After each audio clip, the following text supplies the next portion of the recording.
Good morning, students. I am Ananta Datta from Bharati College of Engineering and Technology, Durg. Today we will study about the subject Linux of Diploma System Computer Science branch. Last class में हमने 50 unit discuss किया था, जिसमें कि हमने shell programming और AWK में कैसे प्रोग्रामिंग होती है और AWK की पूरी वर्किंग हमने डिस्कस की थी।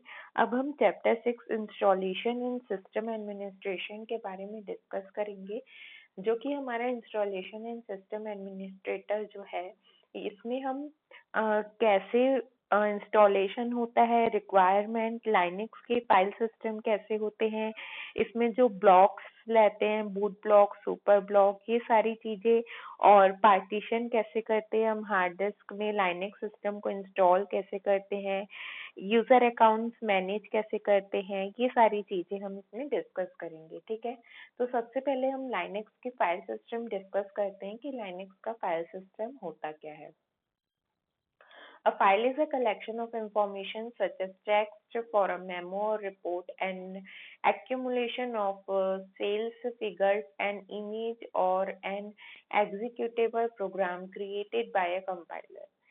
ठीक है, जैक क्या होता है, जो हमारा फाइल है, फाइल को हम क्या बोलेंगे, कलेक्शन ऑफ इंफॉर्मेशन। ठीक है, अब इंफॉर्मेशन किसी भी तरीके का इंफॉर्मेशन हो सकता है ना, जैसे कि हम बोल रहे हैं कलेक्शन ऑफ इंफॉर्मेशन, इंफॉर्मेशन किसी भी फॉर्म में हो सकते हैं, टेक्स्ट के फॉर्म में हो सकता है, रिपोर्ट के फॉर्म में हो सकता है, मेमोज के फॉर्म में हो सकता है, या फिर सेल्स के फिगर्स के फॉर्म में हो सकता है, या फिर कोई इमेज के फॉर्म में भी आपकी कोई इंफॉर्मेशन हो सकती है ना, या फिर कोई यदि एक प्रोग्राम है जिसे कि कंपाइलर द्वारा क्रिएट किया गया है, उसे भी हम क्या बोल सकते हैं, फाइल का कलेक्शन बोल सकते हैं, क्योंकि इंफॉर्मेशन जो है वो आपको किसी भी टाइप में इंफॉर्मेशन है। ठीक है, each file is stored under a unique name, usually on a disk storage device. ठीक है, each file जो हमारे stored होते हैं वो एक unique name से stored होते हैं, usually on a disk storage device. एक storage device में यदि आप देखेंगे तो आप एक नाम की दो चीजें नहीं सेव कर सकते। ठीक है,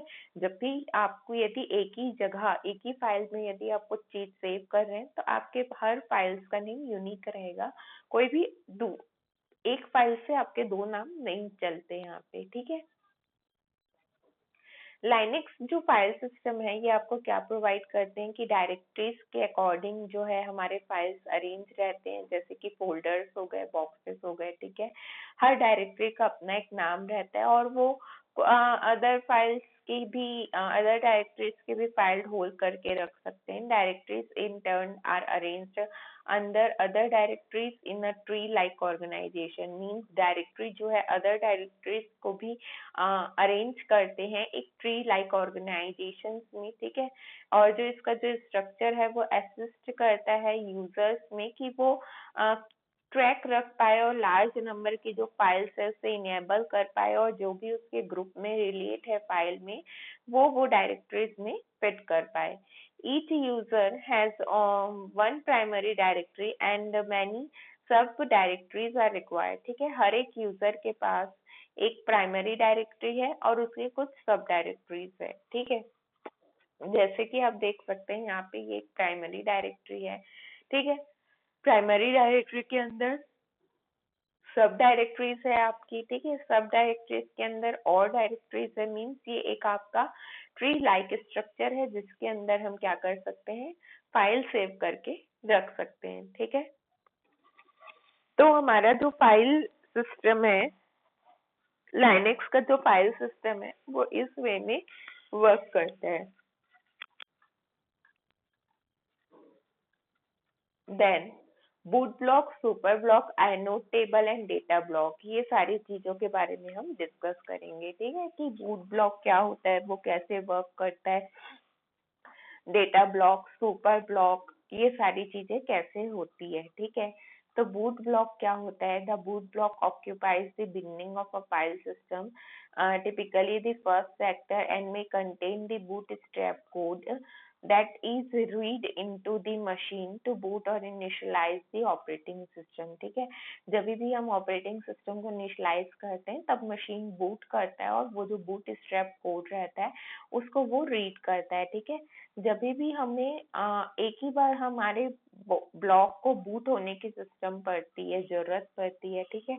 जब भी हम सिस्टम ओपन करते हैं तभी वो एक बार बूट होता है, ठीक है। देन आता है सुपर ब्लॉक। सुपर ब्लॉक जो है वो ग्लोबल फाइल के इंफॉर्मेशन को कंटेन करता है। मीन्स जैसे ग्लोबली जो भी फाइल्स आपकी रहती है, पूरे कंप्यूटर में जितनी फाइल्स रहती है वो सबके इंफॉर्मेशन को कंटेन करता है सुपर ब्लॉक, ठीक है। इसमें क्या होता है कि साइज ऑफ फाइल सिस्टम क्या है, मीन्स आपके फाइल सिस्टम की साइज कितनी है, आपका ब्लॉक साइज क्या है फाइल सिस्टम में, ठीक है। कितने नंबर ऑफ डेटा ब्लॉक्स आपके पास फ्रीली अवेलेबल है, ठीक है। कितने फ्री आइनोड्स है, कि लास्ट टाइम आपने कब अपडेट किया था, आपके फाइल सिस्टम का स्टेट क्या है, ये सारी चीजें जो है सुपर ब्लॉक मेंटेन करके रखता है। मीन्स हर एक इंफॉर्मेशन सुपर ब्लॉक के पास रहती है, ठीक है। और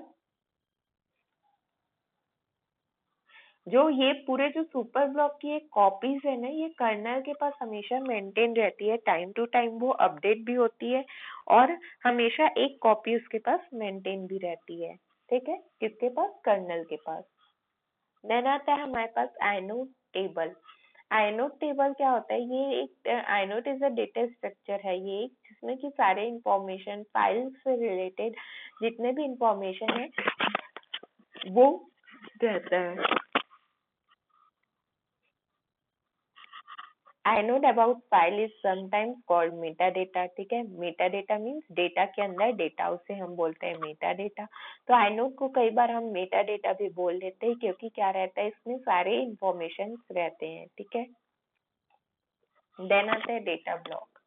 Data block starts at the end of the inode list and contain file data and administrative data, ठीक है। डेटा ब्लॉक जो स्टार्ट होते हैं और वो inode लिस्ट के एंड तक के चलते हैं, और उसमें जितने भी एडमिनिस्ट्रेटिव डेटा और जो डेटा रहते हैं उसके फाइल कंटेन रहती है, ठीक है। And allocated data block can belong to one and only one file in the file system, ठीक है। जैसे कि हम डेटा ब्लॉक के एलोकेट करते हैं तो उसमें जो रहता है कि सिर्फ एक ही फाइल रहता है फाइल सिस्टम में, ठीक है। और जो इसके फिजिकल ब्लॉक्स रहते हैं, ठीक है, वो सिर्फ और सिर्फ रिपोर्टिंग पर्पस के लिए रहते हैं, ठीक है। और इसमें डिफरेंट ब्लॉक साइज रहती है, 1024 बाइट्स तक के इसमें डिफरेंट ब्लॉक साइज रहती है, ठीक है। और हम इसका जो ब्लॉक साइज है हम उसे सेट कर सकते हैं, जब हम इसे इंस्टॉल करते हैं उस टाइम पे हम इसे सेट कर सकते हैं, ठीक है। इसके बाद फिर हम क्या देखेंगे कि हम पार्टीशन कैसे करते हैं हार्ड डिस्क को, ठीक है। हार्ड डिस्क को पार्टीशन बोलने का मतलब क्या है? जैसे कि मान लीजिए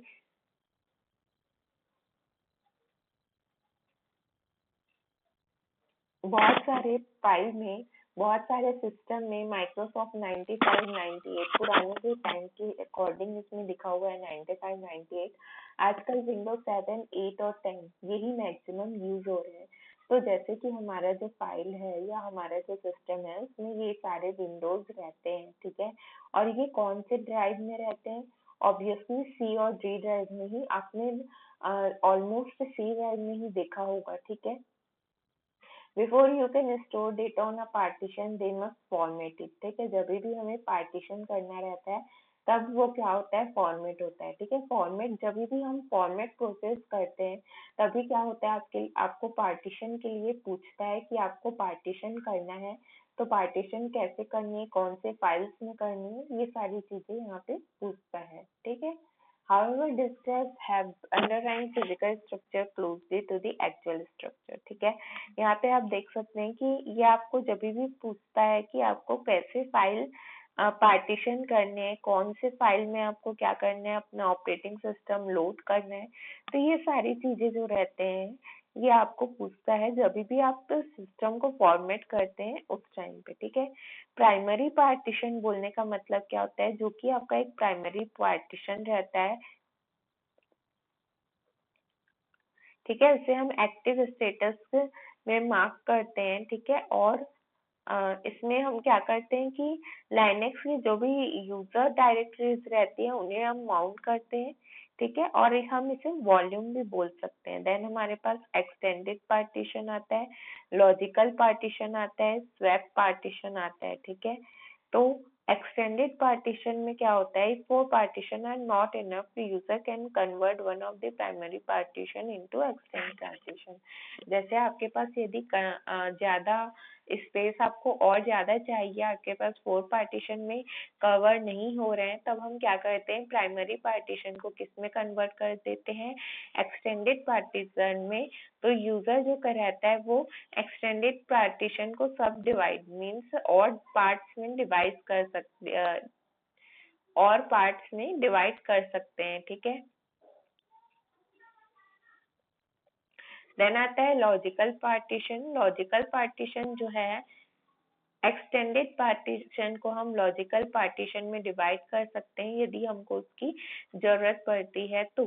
ठीक है, लॉजिकल पार्टीशन को भी हम वॉल्यूम बोल सकते हैं, और जो माइक्रोसॉफ्ट वर्ड है उसमें हमारे पास क्या रहते हैं, लॉजिकल ड्राइवर्स रहते हैं। देन आता है स्वैप पार्टीशन। स्वैप पार्टीशन बोलने का मतलब कि पार्टीशंस को स्वैप करना, चेंज करना। ठीक है, यदि हमें पार्टीशन को चेंज करना है तो उसके लिए हम स्वैप पार्टीशन यूज कर सकते हैं। Then partition names. Partition names बोलने का मतलब यदि हम नेमिंग कन्वेंशन चले तो डिस्क पार्टीशन स्ट्रेट फॉरवर्ड रहते हैं। ठीक है, naming system also applies to any CD that does not require a direct connection to a sound card. The first two letters of the name reflect the kind of disk they have. If they have a regular IDE hard disk, they letters are HD. If they have a SCSI hard disk, the letters are SD। ठीक है, SD और HD letters यहाँ पे हमारे रहते हैं। ठीक है, ये हमारे पार्टीशन, जो हमारे डिस्क पार्टीशन होते हैं उसके ऊपर ये आपको डिफाइन होते हैं। ठीक है,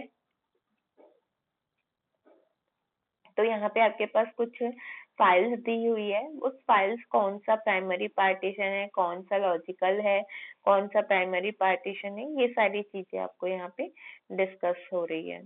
ठीक है, जैसे कि ये आपने देखा होगा, आपको प्रॉपर्टीज में ऐसे शो होता होगा कि 5 GB ऑफ डेटा है, 15 GB आपके फ्री स्पेस है। ठीक है, फिर यदि हमने वहाँ पे पार्टीशन किया तो पार्टीशन में कितना स्पेस आपको लगा और कितना स्पेस उसके बाद आपके पास फ्री है।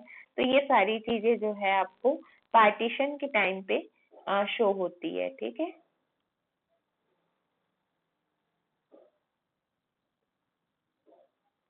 तो ये सब आप पार्टीशन के टाइम पे कर सकते हैं कि पार्टीशन कैसे करना है। ठीक है, हम पार्टीशन किस वे पे कर सकते हैं। पार्टीशन जैसे मान लीजिए क्या होता है कि आपको लाइनेक्स ऑपरेटिंग सिस्टम में भी वर्क करना है और विंडोज में भी वर्क करना है, तो पार्टीशन के ही टाइम में जब हम बूट करते हैं सिस्टम को, तभी बूटिंग के ही टाइम में हम क्या कर सकते हैं, दो पार्ट में डिवाइड कर सकते हैं। एक पार्ट को हम विंडोज के लिए रख सकते हैं और दूसरे पार्ट को हम लाइनेक्स के लिए रख सकते हैं। जैसे कि आप यहाँ पे यदि देखेंगे तो आप देख सकते हैं कि separate partition with 10 GB of free space ready for Linux. ठीक है, और इसमें मीन्स जैसे आपके पास 20 GB का डेटा है तो 10 GB माइक्रोसॉफ्ट विंडोज वाले ने ले लिया और 10 GB लाइनेक्स ने ले लिया। तो यहाँ पे क्या हो रहा है कि सेपरेट आपके पास पार्टीशन हो जा रहे हैं, जिससे आप एक ही सिस्टम में दो ऑपरेटिंग सिस्टम के साथ वर्क कर सकते हैं। ठीक है, तो ये आपका यहाँ पे वर्क करता है ऐसे। देन अब नेक्स्ट क्लास में हम इसके basic steps for installing Linux system, Linux system को हम कैसे इंस्टॉल करते हैं, ये सारी चीज के बारे में हम डिस्कस करेंगे। ठीक है, थैंक यू।